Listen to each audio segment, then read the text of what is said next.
Friends, ICMR പുതിയൊരു recruitment notification വന്നിട്ടുണ്ട്. അപ്പോൾ ഇതിലേക്ക് വിവിധ ക്വാളിഫിക്കേഷൻ ഉള്ളവർക്ക് അപ്ലൈ ചെയ്യാം കേട്ടോ. അതായത് ഇപ്പം ഇതിലേക്ക് നിങ്ങൾക്കൂടെ ഈ LDC വിളിച്ചിട്ടുണ്ട്, ലോവർ ഡിവിഷൻ ക്ലർക്ക് വിളിച്ചിട്ടുണ്ട്, അപ്പർ ഡിവിഷൻ ക്ലർക്ക് വിളിച്ചിട്ടുണ്ട്, library clerk and library information assistant വിളിച്ചിട്ടുണ്ട്. അതുപോലെ തന്നെ ഈ പറയുന്ന ഗ്രൂപ്പ് C കാറ്റഗറിയാണ് കേട്ടോ. അത് വിളിച്ചിരിക്കുന്നതെല്ലാം ഗ്രൂപ്പ് C ആണ്. അപ്പോൾ അത്യാവശ്യം കുഴപ്പമില്ലാത്ത പേ സ്കെയിലൊക്കെയുള്ള പോസ്റ്റാണ്.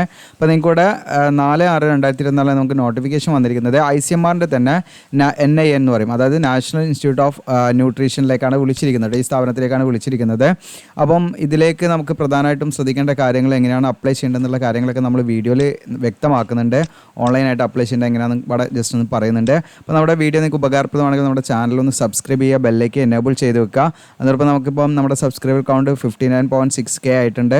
അപ്പോൾ ജസ്റ്റ് നിങ്ങളുടെ നല്ലൊരു സപ്പോർട്ട് ഉണ്ടെങ്കിൽ പെട്ടെന്ന് നമുക്ക് നല്ലൊരു സബ്സ്ക്രൈബർ കൗണ്ടിലേക്ക് നമുക്ക് ആ ഒരു എണ്ണത്തിലേക്ക് എത്താൻ പറ്റും. അപ്പോൾ നിങ്ങൾ സബ്സ്ക്രൈബ് ചെയ്യാത്തവരാണെങ്കിൽ ഒന്ന് സബ്സ്ക്രൈബ് ചെയ്യാം കേട്ടോ. അപ്പം ജസ്റ്റ് നമുക്ക് ഇതിൻ്റെ ഒഫീഷ്യൽ നോട്ടിഫിക്കേഷൻ നോക്കാം. അപ്പോൾ ഇതിൻ്റെ ഇമ്പോർട്ടൻറ്റ് ഡേറ്റ് ആദ്യം തന്നെ പറയാം. അതായത് ഓൺലൈൻ അപേക്ഷയുടെ സ്റ്റാർട്ടിംഗ് ഡേറ്റ് 4/6 ഓൺലൈൻ അപേക്ഷയുടെ ക്ലോസിംഗ് ഡേറ്റ് 25/6/2024 അപ്പോൾ ഇതിലേക്ക് പെർമനൻറ്റ് വേക്കൻസിയാണ് വിളിച്ചിരിക്കുന്നത്. അപ്പം ഇതിലേക്ക് നിങ്ങൾക്ക് എക്സാം ഉണ്ടായിരിക്കും. അതിൻ്റെ അഡ്മിറ്റ് കാർഡ് ഡൗൺലോഡ് ചെയ്യാവുന്ന ഏകദേശം ഡേറ്റ് ജൂലൈയിൽ തന്നെ നിങ്ങൾക്ക് എന്താണ് അഡ്മിറ്റ് കാർഡ് അവൈലബിൾ ആവും, ഏകദേശം ഡേറ്റാണ്. അപ്പോൾ നിങ്ങൾ ആ ഒരു ജൂലൈ ഒക്കെ ആകുമ്പോൾ ഒന്ന് ശ്രദ്ധിക്കണം. അപ്പോൾ അതോടൊപ്പം തന്നെ നിങ്ങൾക്ക് ഇതിൻ്റെ കമ്പ്യൂട്ടർ ബേസ്ഡ് ടെസ്റ്റ് ഉണ്ടായിരിക്കും, അത് നിങ്ങൾക്ക് ജൂലൈയിലായിരിക്കും ഏകദേശം ഡേറ്റ് കേട്ടോ. അപ്പോൾ ആ ഡേറ്റിലായിരിക്കും ഇതിൻ്റെ എക്സാം കാര്യങ്ങളൊക്കെ ഉണ്ടാകാം. ഇനി ഇതിലേക്കുള്ള എന്താണ് വേക്കൻസി കാര്യങ്ങളൊക്കെ നമുക്ക് നോക്കാം.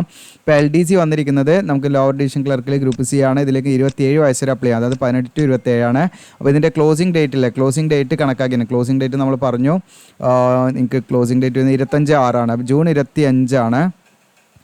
25 ഓക്കെ. അതായത് 25/6/2024 ക്ലോസിംഗ് ഡേറ്റ്. അപ്പോൾ ഈ ക്ലോസിംഗ് ഡേറ്റ് കണക്കാക്കി നിങ്ങൾക്ക് 27 വയസ്സ് കഴിയാൻ പാടില്ല.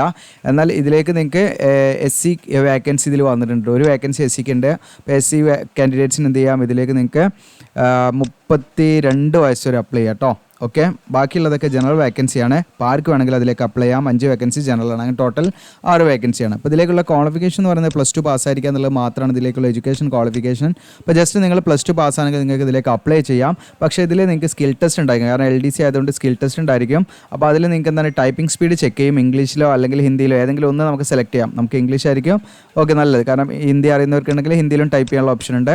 ഓക്കെ, അപ്പോൾ നിങ്ങൾ ഇംഗ്ലീഷിലാണെങ്കിൽ നിങ്ങൾക്ക് 35 വേർഡ് പെർ മിനിറ്റും, ഇനി ഹിന്ദിയിലാണ് നിങ്ങൾ ടൈപ്പ് ചെയ്യുന്നതെങ്കിൽ 30 വേർഡ് പെർ മിനിറ്റ് എന്നുള്ളതാണ്. അപ്പോൾ ഹിന്ദി നമുക്ക് നിർബന്ധമല്ല കേട്ടോ. ഓക്കെ, അപ്പോൾ ഞാൻ പറയുന്നത് എന്താണെന്ന് വെച്ചാൽ ഒന്നെങ്കിൽ ഇംഗ്ലീഷ് അല്ലെങ്കിൽ ഹിന്ദി, ഇതിലേതെങ്കിലും ഒരു ടൈപ്പിംഗ് നമ്മൾ ചെയ്തിരിക്കണം. അപ്പോൾ ആ ഒരു ടൈപ്പിംഗ് സ്പീഡ് ടെസ്റ്റ് ഉണ്ടായിരിക്കും. അപ്പോൾ അതിൻ്റെ കീ ഡിപ്രഷൻ അവർ കാര്യങ്ങളൊക്കെ ഇവിടെ പറയുന്നുണ്ട്. അപ്പോൾ ഈ ഒരു നമുക്ക് കുറച്ചും പാടെ സ്റ്റെനോഗ്രഫി കാര്യങ്ങളൊക്കെ അറിയുന്നവർക്ക്, അല്ലെങ്കിൽ ഡാറ്റ എൻട്രി അല്ലെങ്കിൽ ടൈപ്പ് റൈറ്റിംഗ് കാര്യങ്ങളൊക്കെ അറിയുന്നവർക്കൊക്കെ കുറച്ചും പാടെ എന്താണ് സ്പീഡുള്ളവർക്കൊക്കെ ആയിരിക്കും ഇത് കുറച്ചും പാടെ സ്യൂട്ടബിൾ ആകുക, കാരണം ഈ സ്കിൽ ടെസ്റ്റ് പാസ്സാവാൻ കഴിയുള്ളൂ കേട്ടോ. അപ്പം ഈ സ്കിൽ ടെസ്റ്റ് എന്ന് പറഞ്ഞാൽ ജസ്റ്റ് ക്വാളിഫയിങ് ടെസ്റ്റാണ്. ഇതിൽ നമ്മൾ ഒരുപാട് മാർക്കൊന്നും വേണ്ട, നിശ്ചിത കട്ട് ഓഫ് വാങ്ങി നമുക്കതിൽ ക്വാളിഫൈ ചെയ്യും. അപ്പോൾ ഈ സ്പീഡിലേക്ക് നിങ്ങൾ എത്താൻ പറ്റുമോ നോക്കട്ടോ. Typing speed 35 word per minute English എന്നുള്ള സ്പീഡിൽ എത്താൻ പറ്റുമെങ്കിൽ നിങ്ങൾക്ക് ഇതിലേക്ക് അപ്ലൈ ചെയ്യാം. ഇതിലേക്ക് യാതൊരുവിധ സർട്ടിഫിക്കറ്റോ കാര്യങ്ങളൊന്നും വേണ്ട കേട്ടോ. ടൈപ്പിംഗിൻ്റെ സർട്ടിഫിക്കറ്റോ കാര്യങ്ങളൊന്നും വേണ്ട. നിങ്ങൾക്ക് അപ്ലൈ ചെയ്യാനുള്ള ക്വാളിഫിക്കേഷൻ +2 ജസ്റ്റ് പാസ്സാണെങ്കിൽ നിങ്ങൾക്ക് അപ്ലൈ ചെയ്യാം. ഏത് സ്ട്രീം പാസ്സാണെങ്കിലും നിങ്ങൾക്ക് അപ്ലൈ ചെയ്യാം. ഇതിനടുത്ത് നമ്മൾ UDC അപ്പർ ഡിവിഷൻ ക്ലർക്കാണ്. ഇതിൽ നമുക്ക് 27 വയസ്സ് കഴിയാൻ പാടില്ല എന്നുള്ളതാണ് നേരത്തെ പറഞ്ഞ പോലെ തന്നെയാണ് ഏജ്. അപ്പം ഏജിലൊക്കെ നിങ്ങൾക്ക് എന്തെങ്കിലും ഡൗട്ട് ഉണ്ടെങ്കിൽ ഏജ് കാൽക്കുലേറ്റർ നമ്മുടെ സൈറ്റിലുണ്ട്, ജസ്റ്റ് നോക്കാൻ ഞാൻ പറയാം. അപ്പോൾ ഇതിലേക്ക് OBC ആണെങ്കിൽ ഒരു വേക്കൻസി ഉണ്ട്. അപ്പോൾ OBCക്ക് നിങ്ങൾക്ക് 30 വയസ്സ് വരെ അപ്ലൈ ചെയ്യാം. OBC NCയിലാണെങ്കിൽ SCക്ക് നിങ്ങൾക്ക് 32 വയസ്സ് വരെയും അപ്ലൈ ചെയ്യാം. അപ്പോൾ ജനറൽ വേക്കൻസി 5 വേക്കൻസി ഉണ്ട്. ഇതിലേക്ക് നിങ്ങൾക്ക് ഏത് കാറ്റഗറിയിലുള്ളവർക്കും അപ്ലൈ ചെയ്യാം കേട്ടോ. അപ്പോൾ 7 വേക്കൻസിയാണ് അതിന് ടോട്ടൽ. അപ്പോൾ ഇതിൻ്റെ സ്കെയിൽ വന്നിരിക്കുന്നത് 25,500 മുതൽ 81,100 മറ്റേത് LDC ആണെങ്കിൽ 19,900 മുതൽ 63,200 വരുന്നത്. ഇതിൻ്റെ ക്വാളിഫിക്കേഷൻ എന്ന് പറയുന്നത് UDCയിലേക്ക് നിങ്ങൾക്ക് ഏതെങ്കിലും വിഷയത്തിലുള്ള ബിരുദം, അതായത് നിങ്ങൾക്ക് ഏതെങ്കിലും വിഷയത്തിലുള്ള ജസ്റ്റ് ഒരു ബിരുദം, ഒരു ഗ്രാജുവേഷൻ ഉണ്ടെങ്കിൽ നിങ്ങൾക്ക് ഇതിലേക്ക് അപ്ലൈ ചെയ്യാം. ഇതിൽ നേരത്തെ പറഞ്ഞ പോലെ 35 വേർഡ് പെർ മിനിറ്റ് ഇംഗ്ലീഷിൽ നിന്നുള്ള ഒരു ടൈപ്പിംഗ് സ്പീഡ് ഉണ്ടായിരിക്കണം. അപ്പോൾ ഇതിലേക്ക് നമുക്ക് ടൈപ്പിംഗ് സ്പീഡും പറയണം. പക്ഷേ നമുക്ക് ഈ ടൈപ്പിംഗ് സ്പീഡുമായി ബന്ധപ്പെട്ട് സർട്ടിഫിക്കറ്റോ കാര്യങ്ങളൊന്നും വേണ്ട ആവശ്യമില്ല. ഓക്കെ, അപ്പോൾ ജസ്റ്റ് നമുക്ക് എന്താണ് ഇതിലേക്ക് ഡിഗ്രി ഉള്ളവർക്ക് എന്ത് ചെയ്യാം, ഡയറക്റ്റായിട്ട് അപ്ലൈ ചെയ്യാം കേട്ടോ.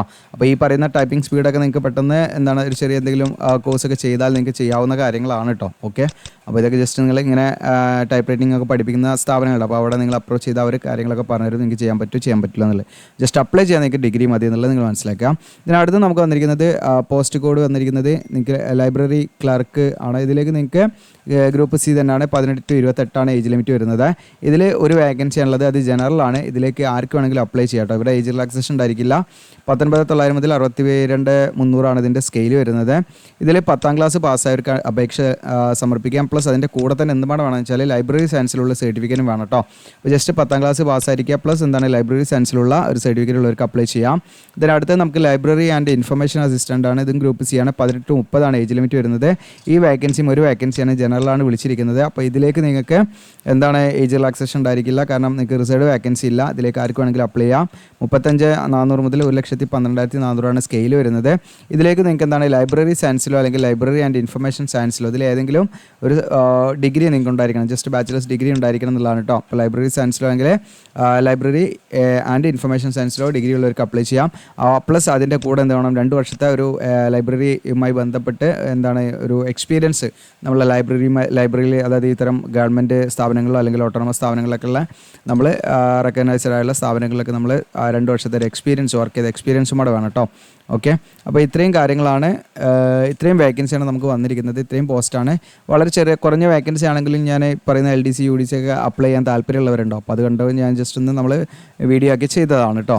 അപ്പോൾ നിങ്ങളുടെ കമൻറ്റൊക്കെ രേഖപ്പെടുത്തുക. ഇത്തരം വേക്കൻസിയെക്കുറിച്ച് നമ്മൾ വീഡിയോ ചെയ്യുന്നതിൽ നിങ്ങൾക്കത് യൂസ്ഫുൾ ആണോ എന്നുള്ളത് കേട്ടോ. കാരണം കുറഞ്ഞ വേക്കൻസി ആണെങ്കിൽ നമ്മൾ ചെയ്യണോ ചെയ്യേണ്ടത് എന്നുള്ളതൊക്കെ നമുക്ക് തീരുമാനിക്കാമല്ലോ. അപ്പോൾ അവിടെ നിങ്ങൾക്ക് അല്ലെങ്കിൽ ജസ്റ്റ് നമ്മുടെ വെബ്സൈറ്റിൽ ഇട്ടാൽ മതിയോ എന്നുള്ള കാര്യങ്ങളൊക്കെ നിങ്ങൾ പറയാം. അപ്പോൾ ഇതിലേക്ക് അപ്ലൈ ചെയ്യേണ്ട ഓൺലൈനായിട്ടാണ്, അത് എങ്ങനെയാണെന്നുള്ളത് ഞാൻ കാണിക്കാം.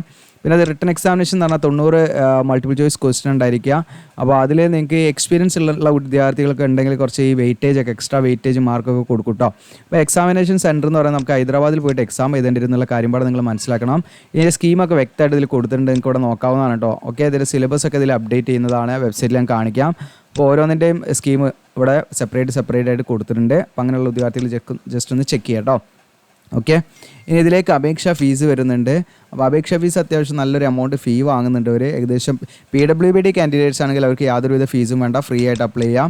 എന്നാൽ SC ST എക്സ് സർവീസ്മാൻ അതുപോലെ വിമൻ കാൻഡിഡേറ്റ്സ് ആണെങ്കിൽ അവർക്ക് 1000 രൂപ പ്ലസ് ട്രാൻസാക്ഷൻ ചാർജ് ഉണ്ടായിരിക്കും കേട്ടോ. 1000 രൂപയോളം ഫീ വരുന്നുണ്ട്. മറ്റെല്ലാ ഉദ്യോഗാർത്ഥികൾക്കും 1200 രൂപയാണ് ഫീ വരുന്നത് കേട്ടോ. അപ്പോൾ നല്ല എമൗണ്ട് ഫീ വരുന്നുണ്ട്. നോൺ റീഫണ്ടബിൾ ആയിട്ടുള്ള എമൗണ്ടാണ് ചോദിക്കുന്നത്. അപ്പോൾ നിങ്ങൾക്ക് എന്ത് ചെയ്യാം, എന്തെങ്കിലും ഡൗട്ട് കാര്യങ്ങളൊക്കെ ഉണ്ടെങ്കിൽ നിങ്ങൾക്ക് ഹെൽപ്പ് ഡെസ്ക് നമ്പറും ഫോൺ നമ്പറും ഇമെയിൽ ID യും കൊടുത്തിട്ടുണ്ട്, കോൺടാക്റ്റ് ചെയ്യാവുന്നതാണ് കേട്ടോ. ഓക്കെ, അപ്പോൾ ഇത്രയും കാര്യങ്ങളാണ് നമുക്ക് നോട്ടിഫിക്കേഷനിൽ പ്രധാനമായിട്ട് നമ്മൾ ശ്രദ്ധിക്കേണ്ടത്.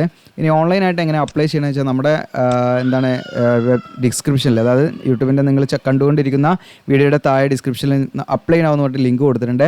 ആ അപ്ലൈ ആവുന്നുള്ള ലിങ്കിൽ നിങ്ങളൊന്ന് ക്ലിക്ക് ചെയ്താൽ അത് ഈ പേജിലേക്കായിരിക്കും വരിക. നിങ്ങൾക്ക് ഇവിടെ കാണാം, താഴെ ഇങ്ങനെ സ്ക്രോൾ ചെയ്ത് വരിക. നിങ്ങൾക്ക് ആവശ്യമുള്ള ലിങ്കുകളൊക്കെ ഇവിടെ കൊടുത്തിട്ടുണ്ട്, ഇമ്പോർട്ടൻറ്റ് ലിങ്ക്സ്, നോട്ടിഫിക്കേഷൻ ഇവിടെ കാണാം. നിങ്ങൾക്ക് ക്ലിക്ക് ചെയ്ത് കൊടുത്താൽ നോട്ടിഫിക്കേഷൻ കിട്ടും.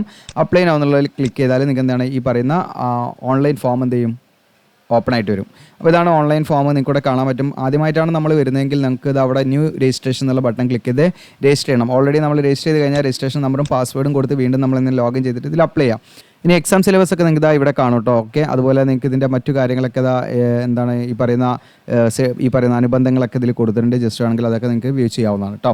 അപ്പോൾ ജസ്റ്റ് നമ്മൾ ന്യൂ രജിസ്ട്രേഷൻ എന്നുള്ള ബട്ടൺ ക്ലിക്ക് ചെയ്യാം. ന്യൂ രജിസ്ട്രേഷനുള്ള ബട്ടൺ ക്ലിക്ക് ചെയ്താൽ നിങ്ങളുടെ പേര് കൊടുക്കാം, ഫോൺ നമ്പർ കൊടുക്കാം, ഇമെയിൽ ID കൊടുക്കാം. ഓക്കെ, അതിനുശേഷം ഏത് പോസ്റ്റിനാണ് നമ്മൾ അപ്ലൈ ചെയ്യുന്നത് വെച്ചാൽ സെലക്ട് ചെയ്യാം. LDC ആണോ UDC ആണോ അതായത് നിങ്ങൾ സെലക്ട് ചെയ്യാം. അതിനുശേഷം നമ്മൾ എന്ത് ചെയ്യുക, ഡിക്ലറേഷൻ ഇവിടെ നമ്മളത് ക്ലിക്ക് ചെയ്യാം. നമ്മൾ ക്യാപ്ച കോഡ് അടിക്കാം, രജിസ്റ്റർ ആവുന്ന കൊടുക്കാം. ഇങ്ങനെ നമ്മൾ കൊടുത്ത് നമ്മൾ എന്ത് ചെയ്യണം, രജിസ്റ്റർ ചെയ്യണം. നമുക്ക് പിന്നീട് ലോഗിൻ ചെയ്ത് നമുക്ക് ബാക്കി എന്ത് ചെയ്യാം, അങ്ങനെ ഫോം ഫില്ല് ചെയ്ത് പോയാൽ മതി. അപ്പോൾ ഞാനത് ഫുള്ളായിട്ട് കാണിക്കുന്നില്ല, കാരണം ഇതിൽ കുറഞ്ഞ വേക്കൻസിയും വലിയ ഫീസും ആയതുകൊണ്ട് എത്ര ഉദ്യോഗാർത്ഥികൾ ഇതിൽ അപ്ലൈ ചെയ്യണം എന്നൊന്നുമില്ല. അപ്പോൾ നമ്മളത് കുറേ ടൈം എടുത്ത് ചെയ്യുന്നതിൽ ഒരു കാര്യമുണ്ട് എനിക്ക് തോന്നുന്നില്ല കേട്ടോ.